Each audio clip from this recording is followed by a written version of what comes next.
journal vous est offert par Tango Protection. Illico Cash, ma banque mobile.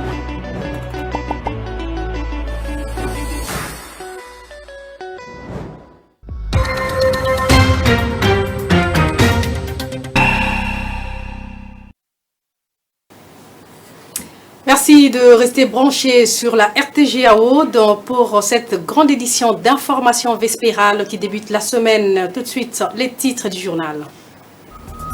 Les conseils communaux étaient une fois de plus dans la rue ce lundi. Ces élus de communes qui font l'ombre d'eux-mêmes revendiquent entre autres le paiement de leurs émoluments et le frais d'installation qui tardent toujours.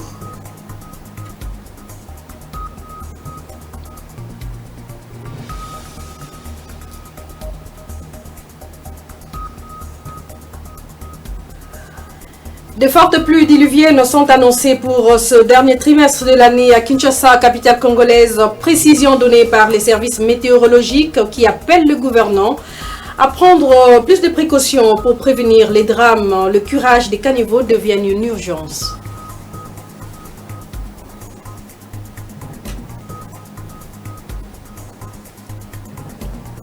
Situation sécuritaire en Ituri, vers une accalmie des tensions, il s'observe un retour des déplacés de guerre dans leurs localités respectives d'Irumu. Les efforts de paix conjugués par les forces loyalistes et l'UPDF en sont les résultats. Voilà tout pour les titres à développer dans un instant. Un invité signalé dans ce journal. Merci une fois de plus de nous rester fidèles. Nous recevons sur ce plateau un invité du journal. Lui, c'est Willy Nzembela.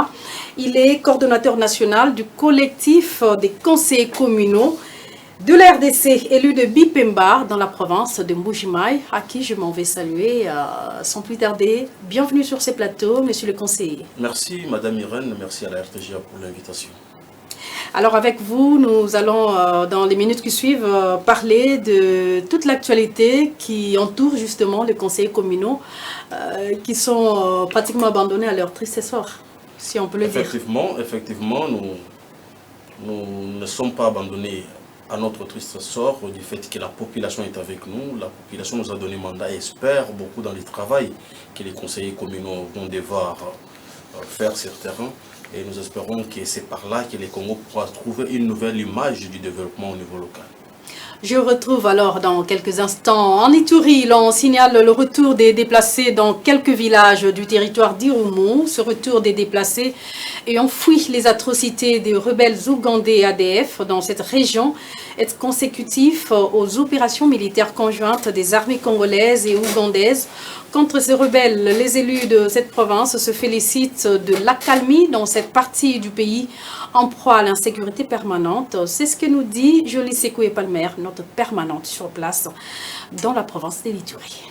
Plusieurs populations regagnent déjà leur village grâce à l'application des leaders communautaires de la région ainsi que la mutualisation de forces FARDC UPDF. Au nom de tous les élus provinciaux de l'Ituri, l'honorable Sami Diakonga, président de l'Assemblée provinciale, entend voir les groupes armés qui en sécurisent les populations des territoires de Mahagi, Ndjougou et Mambasa être éradiqués par les forces armées. Toutefois, il y a lieu de saluer le retour de la paix remarquable dans les territoires d'Irumu grâce à l'implication effective et sincère des leaders communautaires avec l'accompagnement du gouvernement provincial, plus particulièrement l'engagement patriotique de l'administrateur militaire du territoire d'Irumu.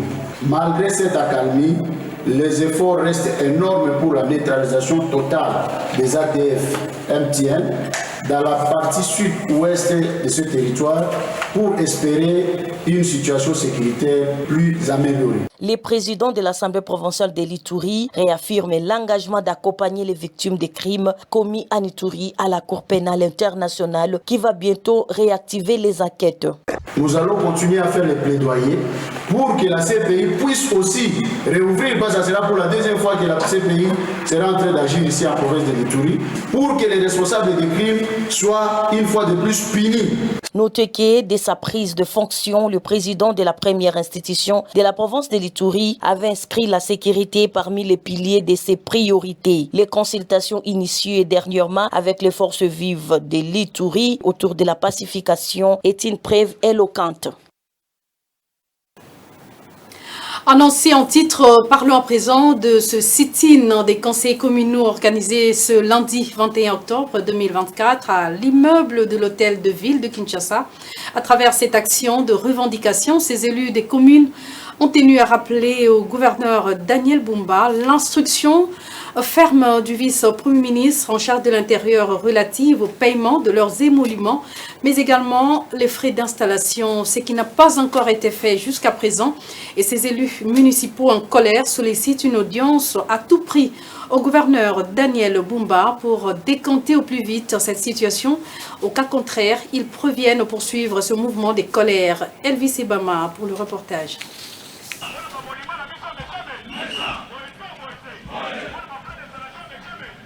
Impayés depuis plusieurs mois, les conseillers communaux de la ville-province de Kinshasa étaient ce lundi en sit-in devant l'hôtel de ville pour revendiquer leurs droits les plus légitimes. Ces élus municipaux en colère exigent les paiements de leurs frais d'installation. Pour ce faire, ils sollicitent une audience auprès du gouverneur Daniel Bumba Lubaki pour décanter cette situation qui a longtemps duré.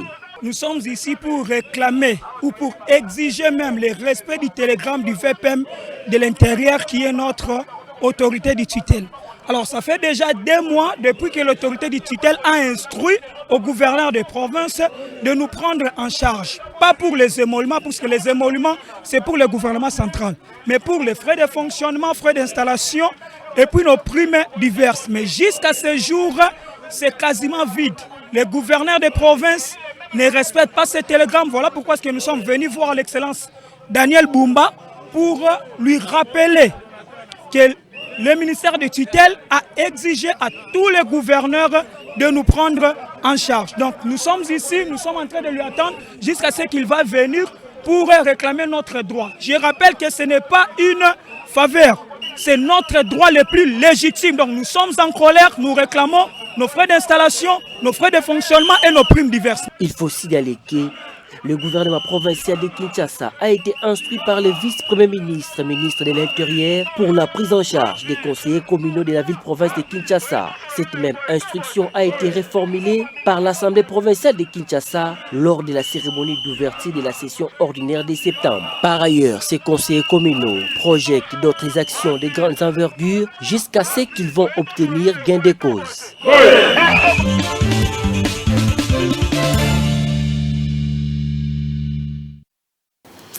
Willy Nzembela, je reviens vers vous. Vous portez la casquette de coordonnateur national du collectif des conseils communaux de la RDC. En tant qu'élu de Bipemba, nous sommes là dans la ville de Mbujimayi, chef-lieu de la province du Kassa oriental. Et justement, qu'est-ce qui se passe? Les conseils communaux me semblent être oubliés, ou c'est oublié justement des dernières élections de 2023. Vous peinez toujours à entrer dans vos droits, des moyens de pression, vous les multipliez, mais finalement, qu'est-ce que vous revendiquez jusqu'à ce jour? Merci Madame Irène. Je voulais d'abord vous dire que les conseillers communaux, nous sommes ici de la volonté constitutionnelle approuvée par le peuple congolais. De la même manière, la gratuité de l'enseignement était constitutionnelle. Le président de la République a respecté la Constitution en instaurant la gratuité de l'enseignement. Le même président Tshisekedi a aujourd'hui tout fait pour que la décentralisation voulue par la Constitution soit effective. Raison pour laquelle nous lui félicitons, nous lui avons élevé au rang du champion du développement à la base, parce qu'il a compris que depuis 1960 jusqu'à aujourd'hui, le système centralisé, concentré du pouvoir au niveau de Kinshasa a prouvé ses limites. Il faut donc aller vers la décentralisation pour permettre au pays d'avoir une administration solide au niveau de la base. Mais chose grave et étonnante, c'est de ne pas comprendre pourquoi le gouvernement n'a pas planifié clairement sa politique de décentralisation. Les conseillers sont élus depuis le 20 décembre dernier, mais nous peinons pour être d'abord pris en charge. Et cette prise en charge que nous sollicitons n'est pas de l'aumône, Madame Irène. Vous êtes à 850, votre effectif? Nous sommes 915 conseillers communaux sur l'ensemble du pays. 915. Et l'article 10 de la loi sur les ETD fait à ce que les conseillers communaux soient pris en charge décemment pour assurer leur indépendance et leur dignité. Donc c'est un droit légal. Mais qu'est-ce qui bloque justement la machine à ces niveaux-là? Apparemment, vous ne faites même pas partie du budget actuel qui a été présenté. Et finalement, vous êtes toujours loin de trouver une issue à vos désidérata. Nous sommes en 2024. Le budget 2024, dans les documents numéro 5, page 9.19, prévoit les frais d'installation et de fonctionnement des conseillers communaux. Bien que jusqu'à présent, nous n'avons jamais touché même un fonds de ces frais. Le gouvernement a déposé la loi de reddition des comptes au Parlement. Il y a le budget rectificatif qui est déjà transmis à la commission ECOFIN. La question que nous nous posons, pourquoi la question de décentralisation n'est pas une priorité pour le gouvernement souminois? Est-ce c'est partir en contradiction avec la vision du chef de l'État qui lui a compris qu'il faut apporter la décentralisation pour donner le véritable développement solidaire à la base, ou c'est fait à dessein? Ça, nous n'avons pas compris. Vous avez fait les porte-à-porte avec plusieurs autorités, même notamment avec Madame la Première ministre. Mais finalement, à quoi ça aboutit? Nous avons été chez le président de l'Assemblée nationale, où nous y serons encore demain. Il nous avait promis qu'il va veiller pour que les conseillers communaux puissent figurer dans le budget national. Ça, on va lui rappeler ça. Nous avons été chez le ministre de tutelle, Jacquemin Chabani. Nous avons été chez la Première ministre, Judith Soumino. Et encore, malgré les instructions claires données par le président de la République lors de la réunion interinstitutionnelle, nous peinons à être pris en charge. Nous peinons à trouver les cadres de travail. Il faut harmoniser les cadres de travail. Il y a une loi qui existe. Les bourgmestres en fonction sont régis par un décret-loi de 1998 qui, normalement, à partir de notre existence, ces décrets-lois ne pouvaient pas continuer à avoir des effets. Ça doit tomber caduc. Ça devrait tomber caduc et on devrait gérer nos communes au regard de la loi sur la décentralisation, la loi 08/2008 et la loi sur la libre administration des provinces. Chose qui ne se fait pas. Mais ce qui nous étonne, c'est quoi? Nous existons. Quand le gouvernement devrait planifier, le gouvernement nous dit que vous devrez être pris en charge pour les émoluments chez les gouverneurs des provinces. Ça, nous avons dit non. Les provinces n'ont pas la capacité de prendre en charge les élus conseillers. La rétrocession de 40% ne suit pas d'abord au niveau des provinces. Et là, il faut encore faudrait qu'on soit clair. Charger ces derniers. Nous parlons de la rétrocession des 40%. Si les choses devraient être faites d'une manière correcte, l'État devrait transférer et les compétences et les pouvoirs aux ETD. Parce que la Constitution ne parle pas de la rétrocession des 40%. La solution, c'est à double niveau, au niveau de la CENI, au niveau du gouvernement. La solution parle de retenue à la source de 40%. Aujourd'hui, madame, je vous dirais que le problème est que le gouvernement devrait planifier clairement. C'est ainsi qu'on avait sollicité pour approfondir, donner de la valeur à la décentralisation voulue par le numéro 1 de la République.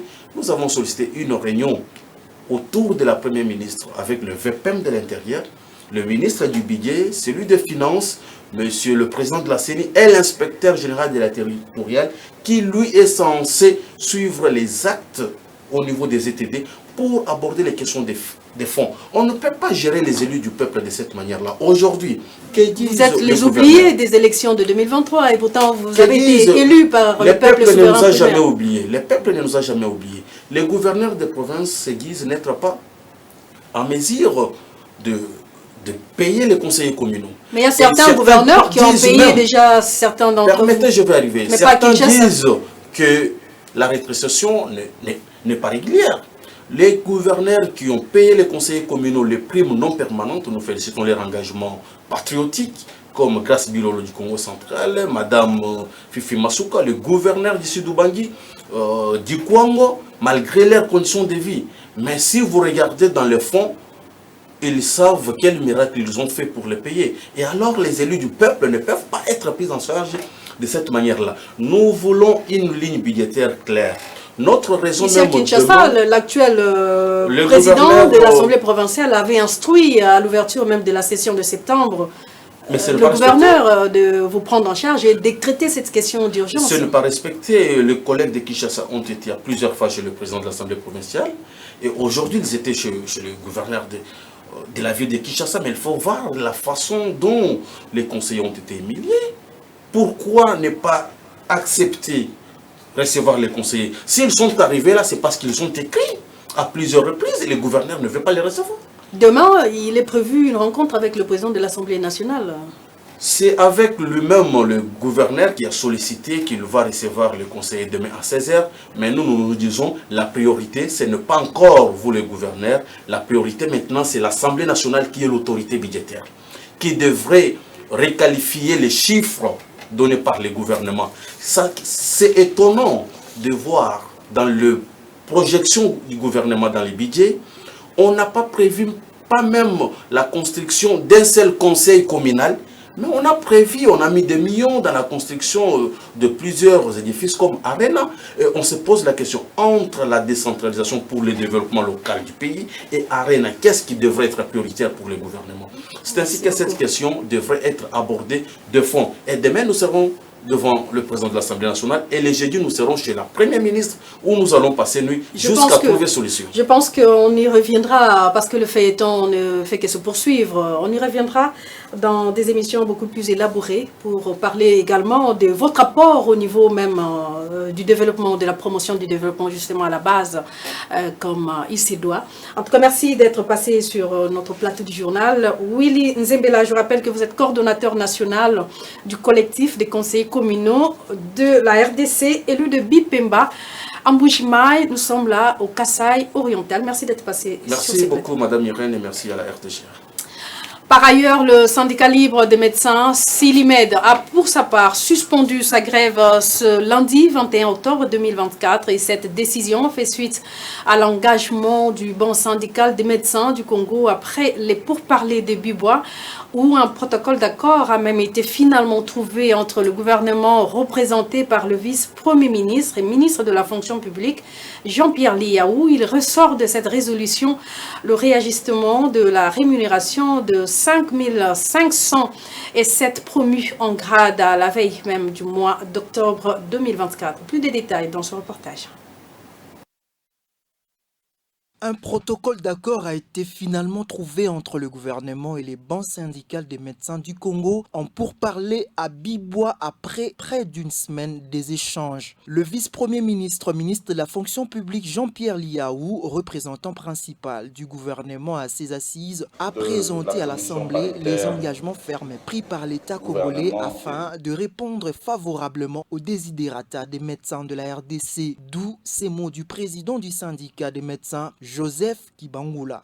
Les deux parties saluent l'esprit de collaboration et la volonté de compromis manifestés tout au long des échanges. Le gouvernement se félicite de la collaboration des syndicats et de leur engagement constant en faveur de l'amélioration des conditions de travail des professionnels de la santé. Il réitère sa volonté de poursuivre les efforts pour répondre aux préoccupations légitimes du secteur. De son côté, le ministre de la Santé, Hygiène et Prévoyance sociale s'est dit satisfait pour l'aboutissement en paix de ces échanges. Un immense plaisir aussi pour moi de voir l'atterrissage en douceur que nous venons de faire.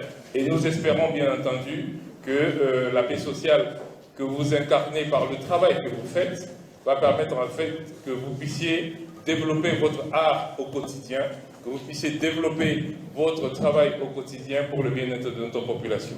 Il ressort de ces pourparlers plusieurs recommandations, entre autres, réajustement de la rémunération de 5 157 promus en grade à la veille du mois d'octobre 2024, le paiement du deuxième palier de 35% des indemnités de transport et de logement en cette fin du mois d'octobre 2024, poursuivre la promotion en grade, régularisation de la situation des administratifs, l'activation de la prime des brousses afin de déployer les agents en province et pour sa part, le banc syndical s'engage à maintenir la paix au sein de la corporation et ordonner la levée de la grève. En santé, l'évaluation de l'impact du VIH basé sur la population en RDC sera lancée mardi à Kinshasa. Cette enquête que réalise le ministère de la Santé avec l'appui des centres américains de contrôle et de prévention des malades et l'ICAP de l'Université de Columbia a comme objectif d'estimer la prévalence de la suppression de la charge virale du VIH à Kinshasa. En prélude de ces lancements, un briefing a été même organisé à l'intention des professionnels des médias. Images et commentaires. Après tant d'années d'organisation des services VIH, il est temps d'évaluer la lutte contre cette épidémie et l'impact des services nationaux de prévention de soins de traitement en République démocratique du Congo. L'enquête CODEFIA est là pour le faire. Et en prélude de son lancement, les journalistes de Kinshasa ont été briefés sur cette évaluation. CODEFIA, c'est une enquête qui va nous permettre d'évaluer l'impact du VIH dans la population et en République démocratique du Congo, mais nous avons ciblé pour cette première édition les 3 provinces, c'est-à-dire le Haut-Katanga, Lualaba et la ville-province de Kinshasa. Nous visons premièrement qu'il y ait 100% de participants cibles qui participent à cette enquête et que nous arrivons normalement à atteindre nos objectifs fixés et que nous ayons la possibilité de persuader la totalité de la population dans les zones de dénombrement où nous allons normalement collecter ces données. Et nous supposons qu'avec la présence de vous journalistes et les leaders communautaires qui sont déjà identifiés, qui travaillent en collaboration avec nos équipes, nous arriverons à atteindre cet objectif-là. Cette enquête cible les personnes âgées de 15 et plus, femmes enceintes, les personnes vivant avec le VIH et autres membres de la communauté. Deux autres provinces concernées par cette enquête, à savoir le Haut-Katanga et Lualaba, ont débuté leur CODEFIA. Les enquêteurs obtiendront l'autorisation du ministère de la Santé et vont recueillir les données qui sont confidentielles. Parlons à présent de l'ouverture ce lundi 21 octobre 2014 d'un atelier axé sur le partage des bonnes pratiques entre les parties prenantes engagées dans la promotion et protection des personnes vivant avec handicap organisé par le Bureau conjoint des Nations Unies aux droits de l'homme BCNUDH. Une occasion pour la ministre déléguée des personnes vivant avec handicap, Irène Essambo, de prêcher les innovations apportées par la loi cadre portant promotion et protection des personnes handicapées promulguée en 2022 par le chef de l'État. Et cet atelier vise à peaufiner des stratégies pour cimenter la question de la protection, mais également de la promotion de ces personnes vulnérables. Dieu merci, Diaka nous en parle. Cet atelier de 2 jours lancé ce lundi 21 octobre par la ministre déléguée des personnes vivant avec handicap est organisé par le Bureau conjoint des Nations Unies aux droits de l'homme en synergie avec l'UNPRPD. Il vise notamment les partages d'expériences et de bonnes pratiques entre les organisations des personnes handicapées dans l'objectif de cimenter la promotion et la protection de cette catégorie de personnes vulnérables en République démocratique du Congo. La ministre déléguée en charge des personnes vivant avec handicap, Irène Essambo, a relevé dans son mot d'ouverture les progrès réalisés par la RDC en matière de promotion et protection des personnes vivant avec handicap depuis l'avènement au pouvoir du président Félix Tshisekedi, ce qui a contribué à l'élection de la RDC en tant que membre du Conseil des droits de l'homme de l'ONU. Et le vendredi passé, pour ceux qui ont suivi le rapport du Conseil des ministres, ils ont compris que le président de la République, félicitant les secteurs qui ont fait que la RDC puisse être élue au niveau des Nations Unies pour le Conseil des droits de l'homme. Il a cité les secteurs du handicap. Pour sa part, la directrice adjointe du Bureau conjoint des Nations Unies aux droits de l'homme, Anne-Marie Dongu, a salué les progrès et les avancées de la RDC dans la promotion et protection des personnes vivant avec handicap, avant de réitérer l'engagement du BCNUDH d'accompagner l'État congolais et les organisations de protection des personnes vivant avec handicap pour faire progresser cette question. La République démocratique du Congo a affirmé ainsi sa volonté de protéger les droits des personnes vivant avec handicap.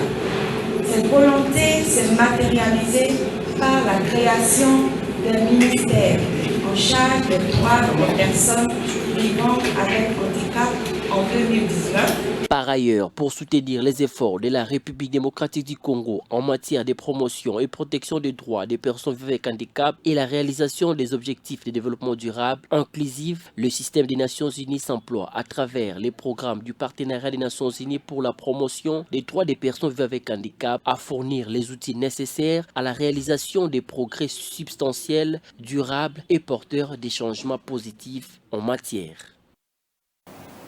Signalons que cette série d'activités entre Madame la ministre des Personnes vivant avec handicap et le BCNUDH s'inscrivent dans le calendrier 2024. Autre fait d'actualité, la 16e convention sur la diversité biologique ouvre ses portes ce 21 octobre 2024 en Colombie, à Cali, en vue d'accroître notamment la superficie des écosystèmes. L'objectif de cette rencontre est de relever le rôle crucial des États à jouer dans l'institutionnalisation d'une politique internationale de protection de la biodiversité. Et les participants, dont la République démocratique du Congo, vont devoir évaluer leurs progrès par rapport aux objectifs fixés en 2022 sur la mobilisation des ressources financières et techniques à l'avantage des pays en développement face aux multinationales qui exploitent ces ressources. Suzuki Biromar.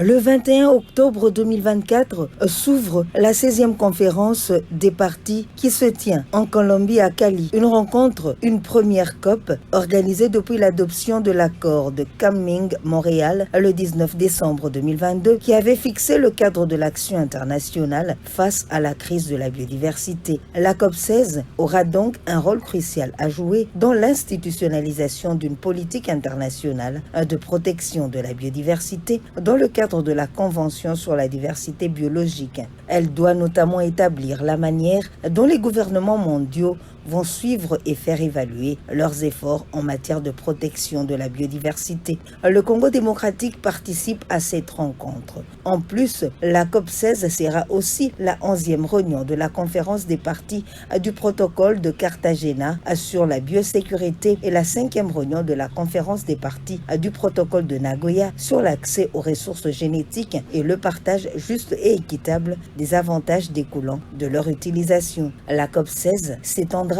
du 21 octobre au 1er novembre 2024 à Cali en Colombie. La COP16 est la première conférence des parties organisée suite à l'accord historique signé en 2022 qui avait fixé les objectifs des États signataires en matière de protection de la biodiversité. À la COP16, les gouvernements devront donc évaluer l'état de la mise en œuvre du cadre mondial de la biodiversité décidé à la COP15. Ils devront évaluer leurs progrès par rapport aux objectifs fixés en 2022. La COP16 doit également finaliser et opérationnaliser le mécanisme multilatéral sur le partage juste et équitable des avantages découlant de l'utilisation des informations des séquences numériques sur les ressources génétiques. Un enjeu particulièrement important, notamment en matière de justice environnementale et de transition juste, puisqu'il déterminera notamment la capacité des pays en développement à tirer profit de leurs ressources naturelles face aux multinationales qui exploitent ces ressources.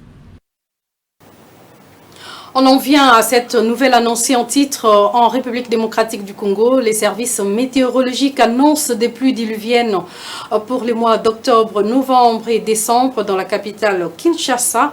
Augustin Tanguisabo, chef de division de Metelsat, appelle les autorités congolaises à plus de responsabilités en ce qui concerne les curages des caniveaux afin d'éviter d'enregistrer des dégâts après la pluie. En dehors de la ville de Kinshasa, plusieurs autres villes du pays seront inondées. À leur tour, si rien n'est fait. Megu Kabimbo, pour plus de détails. La pluie diluvienne qui s'est abattue le samedi dernier dans la ville de Kinshasa, causant ainsi plusieurs dégâts matériels et les humains dans différentes communes, vont également se poursuivre pendant tout le mois d'octobre, novembre et décembre. Annonce faite par le service de la Metelsat que dirige Augustin Tanguisabo, chef de division. Par ailleurs, il a lancé un appel pressant auprès des autorités pour le curage des caniveaux afin d'éviter le drame de ce genre. La prévision saisonnière des mois d'octobre et de novembre jusqu'au mois de décembre vient de nous renforcer encore avec des informations signifiant que les pluies seront excédentaires avec un risque d'inondation. Nous avons annoncé ce bulletin, nous l'avons lancé au public pour dire que la saison que nous commençons au mois d'octobre, novembre et décembre, ce sera une saison pluvieuse à tendance excédentaire. Cela veut dire que nous devons nous préparer avec tous les moyens nécessaires pour ne pas tomber dans les catastrophes naturelles. Nous devons nous attendre encore à des pluies diluviennes qui sont en cours.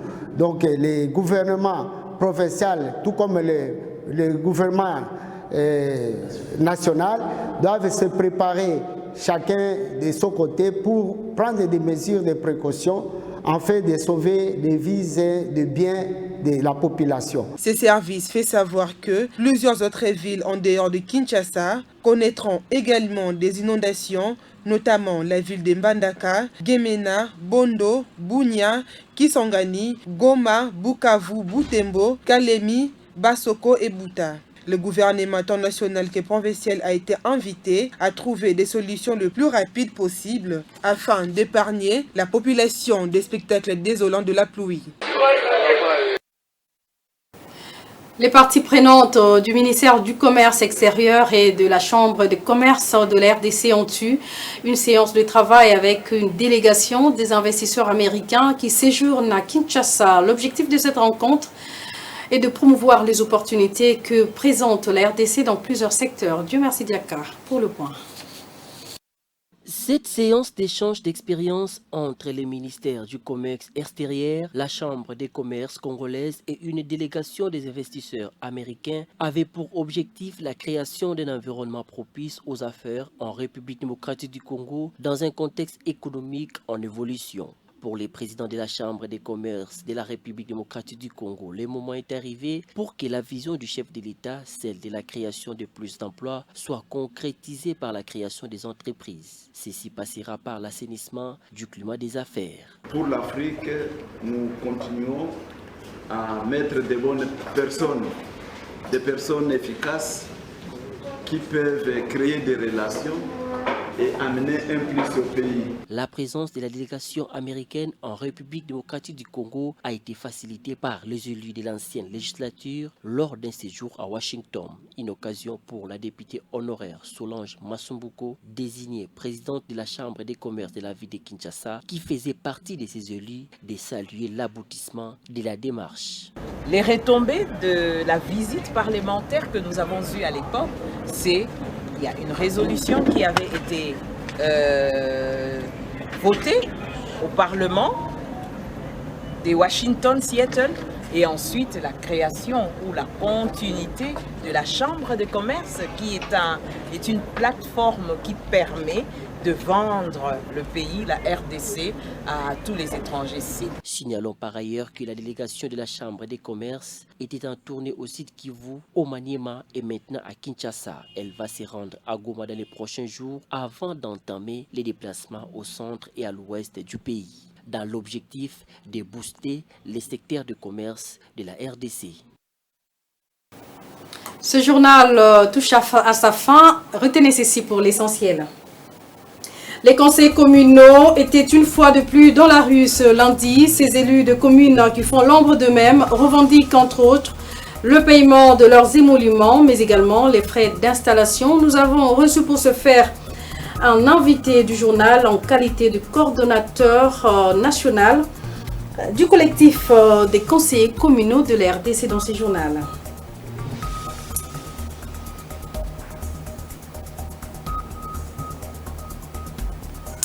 De fortes pluies diluviennes sont annoncées pour ce dernier trimestre de l'année à Kinshasa, capitale congolaise. Précision donnée par les services météorologiques qui appellent le gouvernement à prendre plus de précautions pour prévenir les drames. Le curage des caniveaux devient une urgence.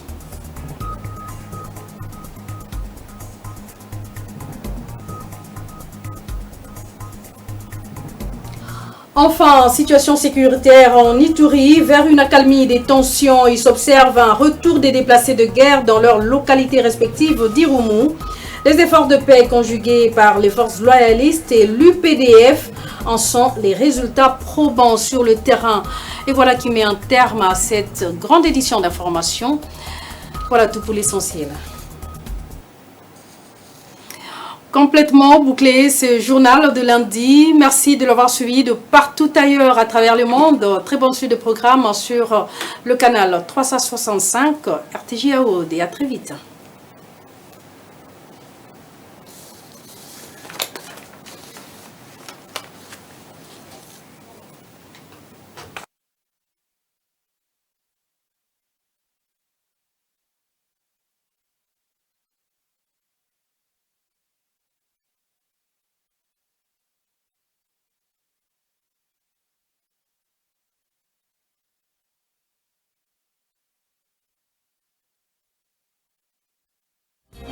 Ce journal vous a été offert par Tango Protection. Illico Cash, ma banque mobile.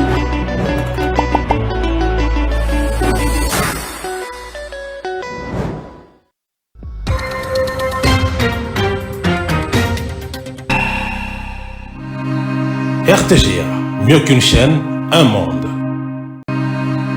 RTGA, mieux qu'une chaîne,